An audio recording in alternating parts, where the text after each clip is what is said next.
All of our negotiating skills go out the window if you don't create demand for the home.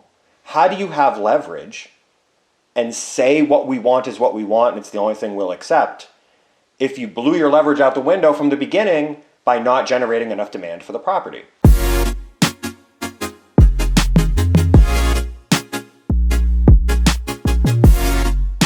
Welcome to my classroom. I'm Chris Collette, the real estate professor, and I want to talk to you today about negotiating.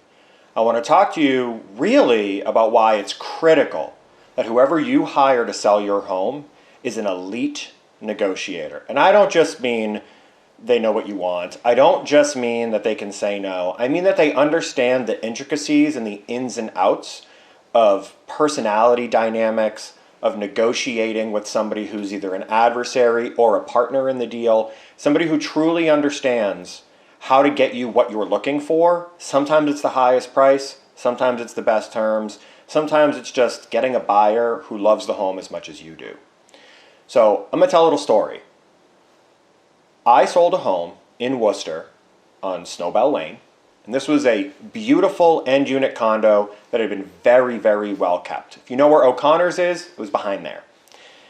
This condo was being sold by a single guy who was going to be moving south, and he wanted to get sort of top dollar, cleanest deal for his home.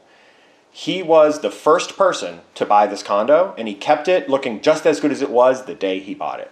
So it was important to him that he be sort of accurately rewarded for the condition that he kept it in. And I promised him from the get-go we were going to set a record.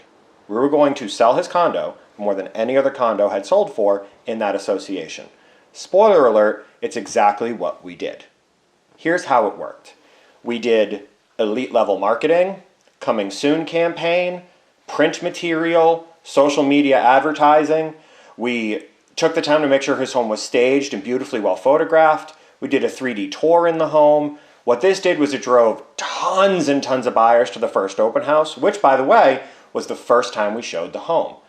All of our negotiating skills go out the window if you don't create demand for the home. How do you have leverage and say what we want is what we want and it's the only thing we'll accept if you blew your leverage out the window from the beginning by not generating enough demand for the property? So we do all this to set ourselves up for success so that we can say we know we're going to get multiple offers for the property. Now, we got 3 offers for this property that were all in the running. We had, I believe, 6 total, but the 3 that were the best were all well above everybody else's offer. Those 3 offers, we'll call them low, medium, and high.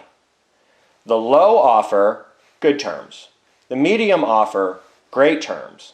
The high offer, okay terms, but they were also willing to escalate another $20,000 up above where they had originally come in. Now, if you don't know what an escalation clause is, what a buyer is saying is, I will pay more than anybody else. Whatever other offers you get, I will beat them, up to another $20,000. So that means that we have to show them the other offers that we got, or at least whichever one is the highest, and say, this is the highest, you have to beat it. But what happens when the highest offer is already the highest offer? How do you escalate above yourself? I can't show them an offer that's lower. Here's the key with escalation clauses. Brand new agents don't know what they are, so they don't use them. Seasoned agents, agents who have sold some homes, they use them. Veteran agents take advantage of agents who use them. If you have an agent who's using an escalation clause, really ask yourself, why are the other buyers either not using them or beating them? How are you still losing? Should an escalation clause get you to win it? And it's because most of the listing agents are seasoned enough, veteran enough, that they know how to take advantage of them. So here's what we did. If you're using an escalation clause that says that you're willing to go $20,000 over the next highest price, I already now know what your maximum price is. So what we said to that buyer was, we'll sell you the condo, but it's going to be at your max escalation. Take it or leave it. We're not showing you the other offers. The reason that we can do this is because they already told us what they were willing to pay. And full disclosure, that's not the only reason. The negotiations started weeks earlier when we staged the home, took great photographs, did aerial shots, did a 3D tour. When we just said to the seller, make your home look amazing. We had them swap out light fixtures for ceiling fans. Then the leverage really happens when we can say to the buyer, I know you want this condo. I know you want it badly, and your agent has told me your life story, and you wrote a letter telling me your life story.